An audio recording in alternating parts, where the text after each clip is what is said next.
am Dr. G. Krishna from Department of Pharmacy, Chaitanya deemed to be University.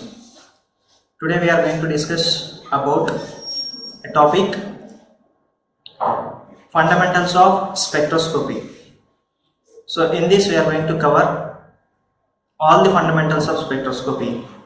So this is a very important topic and basic topic from the pharmaceutical analysis.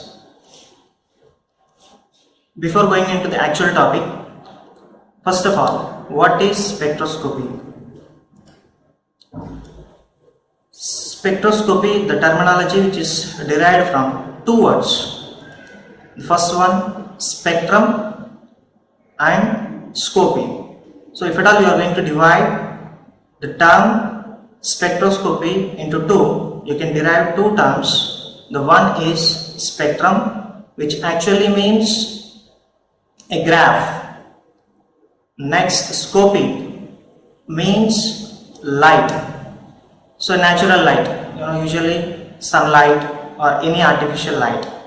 So and scientifically we'll call it as electromagnetic radiation.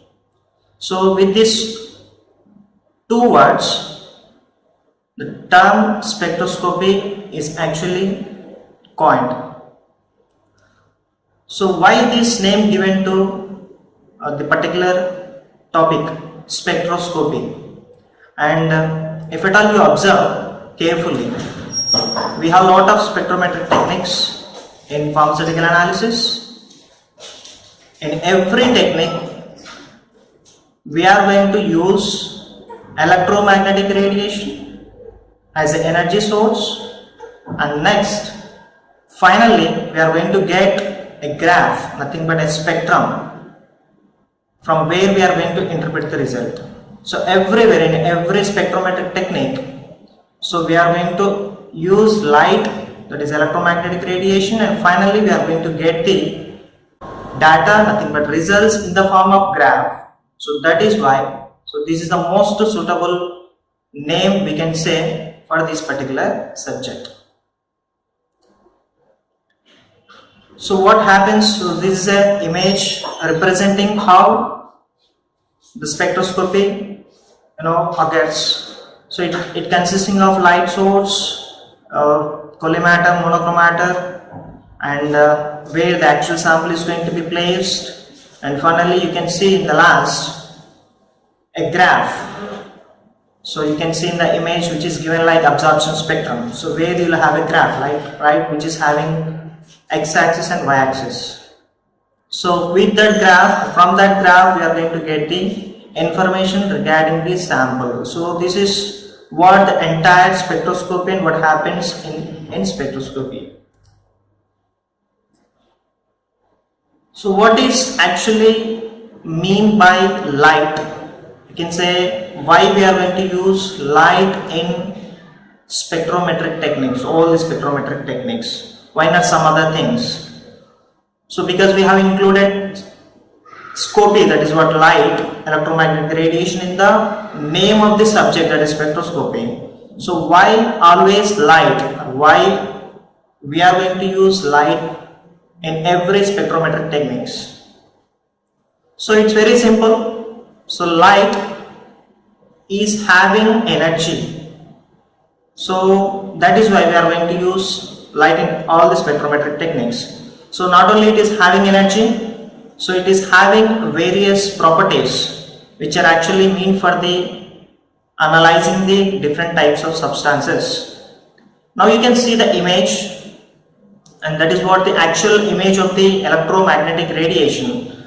And why we call as electromagnetic radiation? Because light is consisting of both electric field and magnetic field. So it will have two electric and magnetic field, and you can see it comes like a wave. So as you know that light will have a wave property and particle property.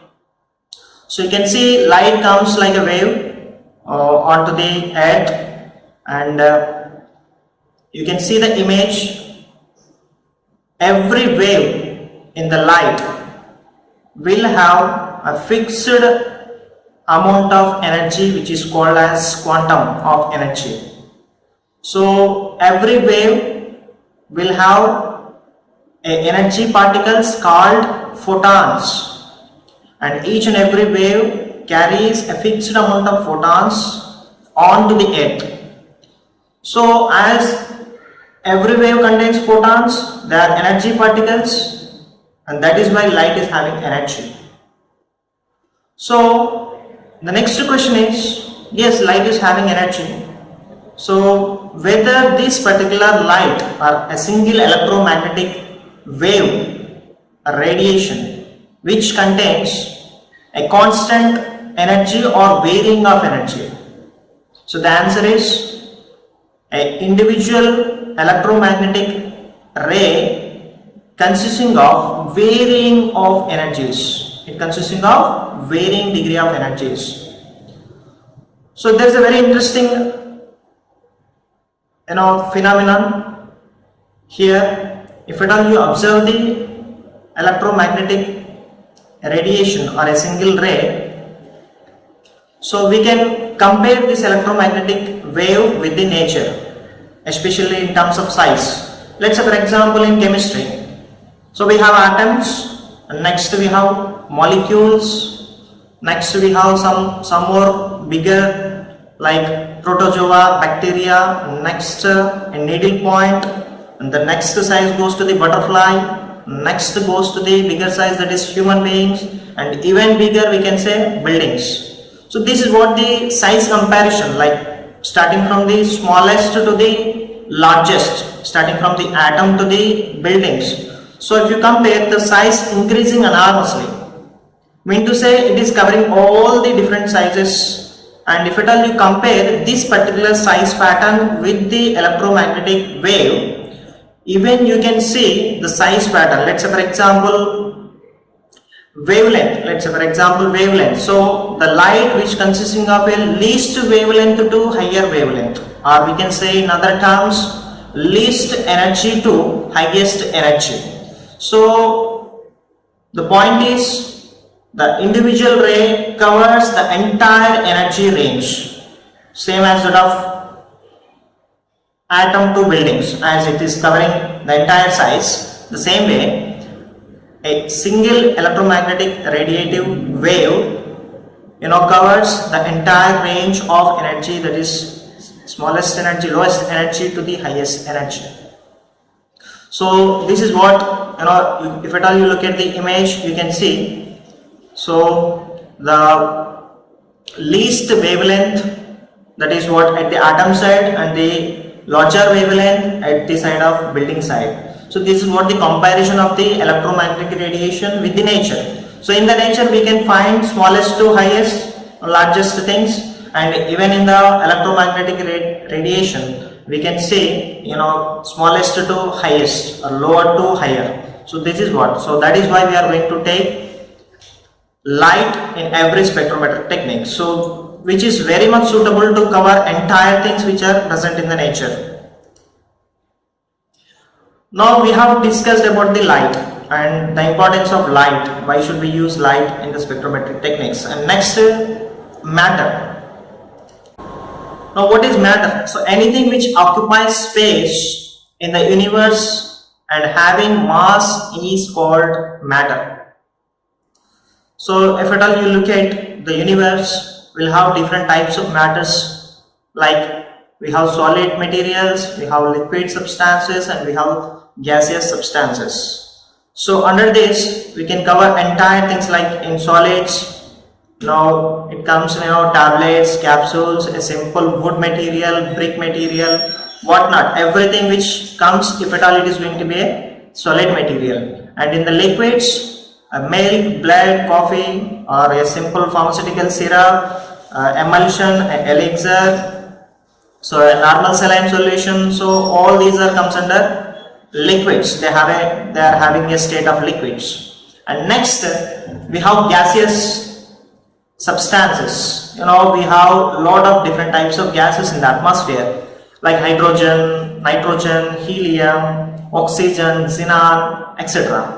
So now all these are different matters. They are having some mass, and that is what they are called as matter. So this is what matter is. Now coming to the definition of spectroscopy. So the study of interaction of electromagnetic radiation with matter is called spectroscopy. It's a very simple definition. If at all you observe the definition clearly, so it's a very simple study. So we have to study. Now we have to study is the interaction. So we have to study the interaction, and you know that interaction is only possible between more than one candidates, right? So the study of interaction of electromagnetic radiation, that is what light, and the another thing is matter. So when you irradiate electromagnetic radiation with the matter, there is something happen which is called as interaction, and the duty is we have to study or we have to measure that interaction which is happening between light and matter. So this is the simple definition of spectroscopy, but it covers the entire concept of the spectroscopy. So this is the definition of spectroscopy. Now as interactions, if you look at the definition, we have to study the interactions, right? So anyway, we have matter and we have light. So as we are going to irradiate these two and something happens and we call it as interaction. So what are the interactions? So now name some interaction. Let's say for example, let's say absorption, emission, scattering, transmission, reflection, diffraction. So now all these are different types of interactions can be possible between a matter, nothing but a sample, and the light, electromagnetic radiation. So now what is our duty? So anyway there is a interaction possible between light and matter, and any of these interactions can be possible based on the sample nature, based on the nature of the sample, or based on the chemical nature of the sample. So maybe it might be a absorption, it might be a emission, scattering, transmission. So now you have to study the absorption pattern or the emission pattern. So how much of the light is going to be absorbed by the sample, you have to study or you have to measure. Then you will get some information regarding the sample. So this is what analyzing the samples with the help of spectroscopy. Next, you have to study or you have to measure the amount of light which is emitted by the sample. So this is nothing but emission.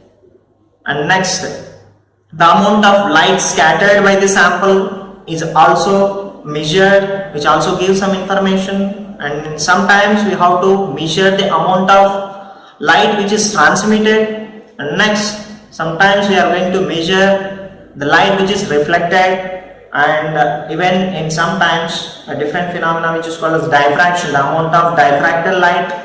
So we have to measure. So we have to measure any of these possible interaction in that particular technique. So that which will give you a useful information regarding the nature of the sample, and that which is going to helpful to identify, quantify the sample. Now, in order to understand the concept of interactions in a more in detailed way, so we'll take three basic things observed in our daily life. So I have taken three examples, like a very simple mirror, a black sheet, a black paper sheet, and a plain glass window. So now these are the very simple things observed in our daily life, day-to-day life.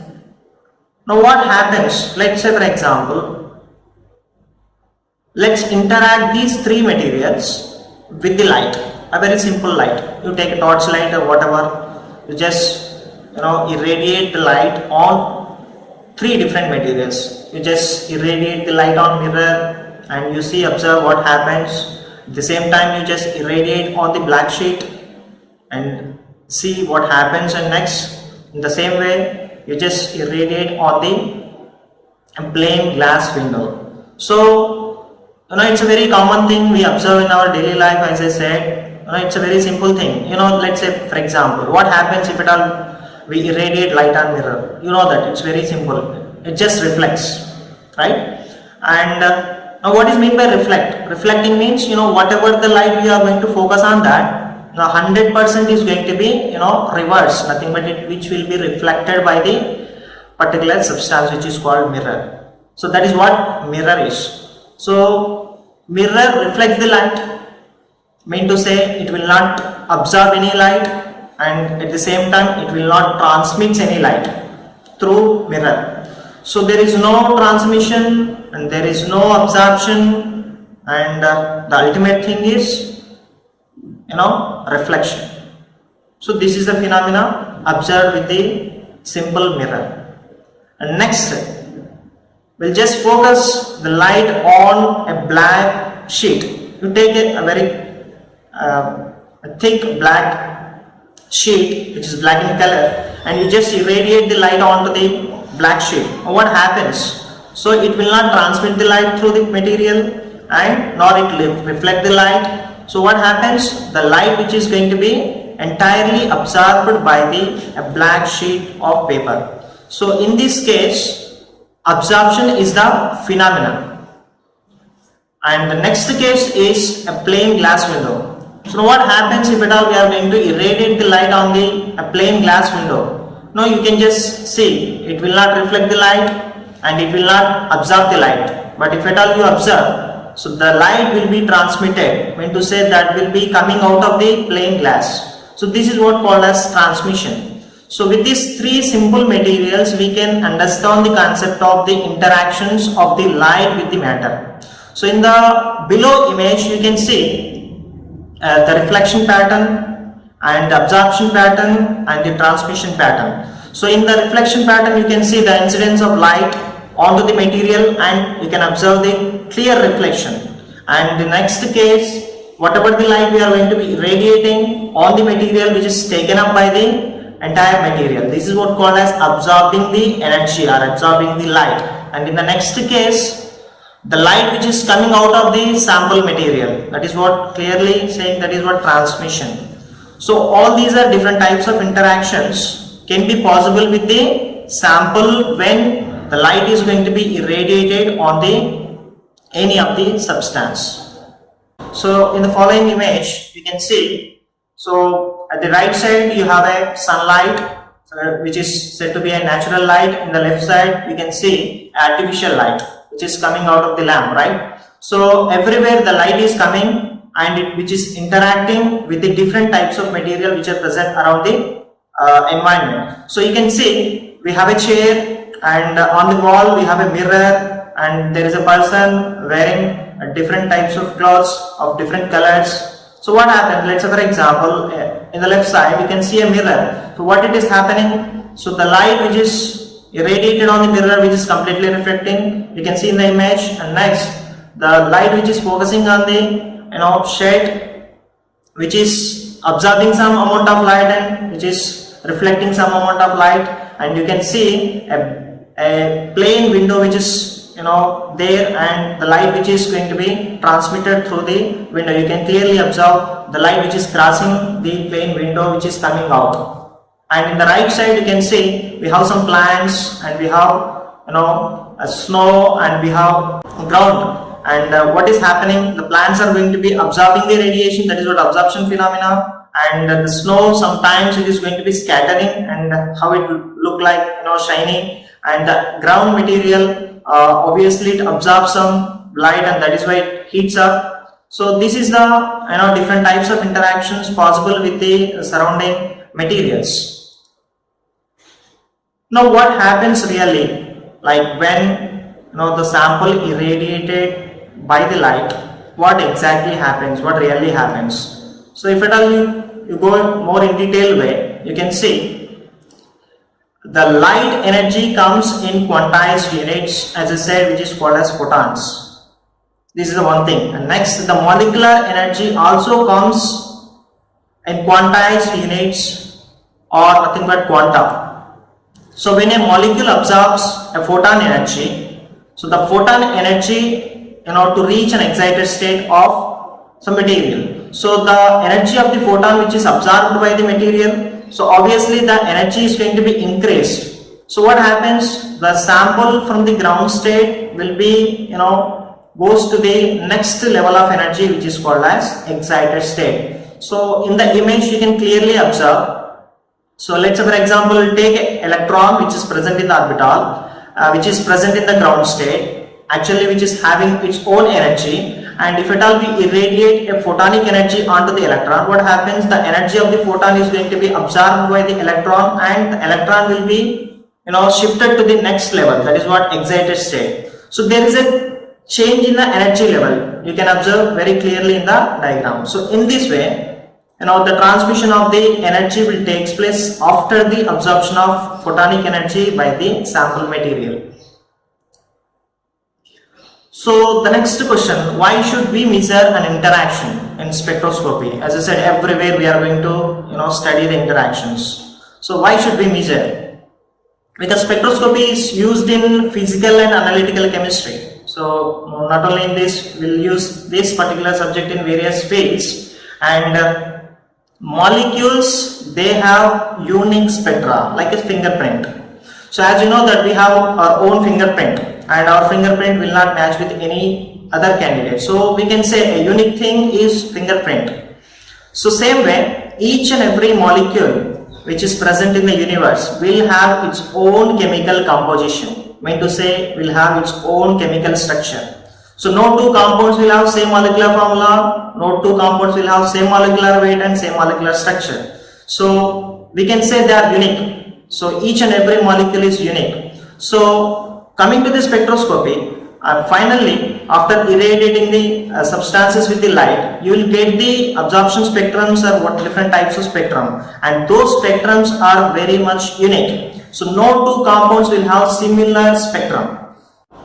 Let's see a glossary of spectroscopy, basic terminology used in spectrometric techniques. First one is wavelength.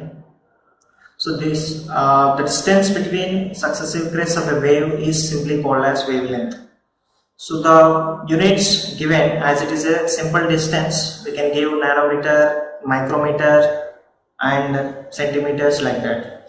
So the distance between waves called as wavelength, and this is a commonly used terminology to express the energy of the light. Next, wave number. So the number of waves per unit distance is simply called as wave number. The units typically called centimeter universe. So this is also a terminology generally used in spectrometry in order to express the energy of the light. So in the below image you can observe the light, as it is having a wave nature, it looks like a spring. So if at all we stretch it, so the distance between waves are going to be increases, and if you squeeze it, and the distance between the wavelength is going to be decreases. So as the wavelength changes, the energy of the light changes. Next, frequency. It is the number of occurrences of a repeating event per unit time. So this is with respect to the time. So how many number of occurrences in a unit of time, which is taken as frequency. So usually we use frequency for the light in order to explain the energy. So the units are, we can say, hertz, megahertz. So why we use wave number, wavelength, frequency? Why this terminology derived, and we have this terminology in spectroscopy. The basic thing is, in order to express the energy of the light, we have to use some units, and that is why the concept of wavelength, wave number and frequency has derived and taken, and they are using in spectrometry. The next one is Fourier transform. So Fourier transform, so this is also a general terminology generally used in spectrometry. It's a technique utilizing an interferometer and mathematical algorithm to convert data from time to frequency domain, and that can be used for any spectrometric technique. So that is what called as Fourier transform. So it's a simply it's a modification of the results into a mathematical algorithm form. Path length, so it's a distance of sample in a cuvette or in a film. For example, the radiation passes the sample. So this is what path length. And stray light, so this is light of wavelength other than which is required. So the unnecessary light is called as stray light, that which reaching the detector without having been in contact with the sample. So this is we call as stray light. Chromophore, so it's an atom or group whose presence is responsible for the color of the compound, or it's a group responsible for absorption of electromagnetic radiation. We have 2 minutes more. We finish that 2 minutes. 28 seconds. In 1 minute, finish. So the examples for the chromophore: ethylene, acetylene, carbonyl, acid, and different types of esters and nitrile groups are examples for the chromophore, and they are responsible for the absorption of the electromagnetic radiation. And axochrome, it's a functional group of atom, and with one or more lone pair of electrons when attached to chromophore, which alters both wavelength and intensity of the absorption. And you can see the examples like hydroxyl group, amino group, aldehyde groups. They are called as axochromes. When they are attached to a chromophore, they will alter the absorption of electromagnetic radiation. So next we'll see list of spectrometric techniques. What are the different types of spectrometric techniques we have? So I'll give examples for the different types of spectrometric techniques. Ultraviolet spectroscopy, usually we'll call it as UV spectroscopy, visible spectroscopy, fluorimetry, flame photometry, infrared spectroscopy, we generally call it as IR, nuclear magnetic resonance spectroscopy, NMR, mass spectroscopy, mass spectrometry, MS, X-ray spectroscopy, atomic absorption spectroscopy, that is AAS, and these are the various examples for the techniques of spectrometry. And the classification of spectroscopy, if at all we see the classification of spectroscopy, we have different types of classifications. Let's say for example, based on the principle, what type of principle it is, based on that we have a classification, that is absorption spectroscopy, emission spectroscopy. So as I said, if at all we are going to study or measure the absorption of the radiation which comes under absorption spectroscopy, where the principle is going to be absorption, and if at all we are going to study or measure the emitted radiation, and that particular techniques comes under emission type of spectroscopy. We will see some examples. Comes under absorption spectroscopy. You can see UV, visible, IR, NMR. All these techniques, we are going to measure absorbed radiation. All these techniques we are going to measure only the absorbed radiation by the sample, and that is why these are the techniques comes under the category of absorption spectroscopy.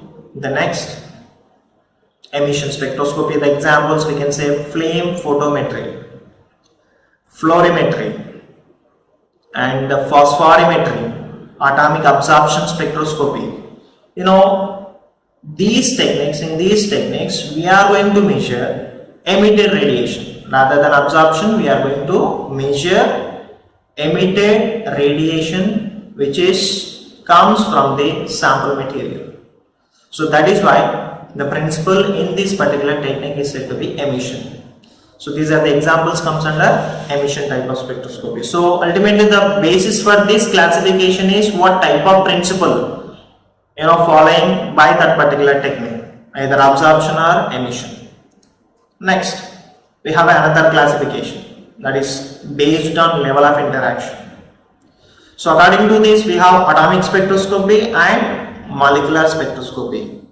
As I said, the light will interact with the samples, right? So the question is whether the light interact with the atoms or the light interacts with the molecules. Based on this, we have another classification, that is atomic spectroscopy and molecular spectroscopy. Now we'll see some examples under atomic spectroscopy.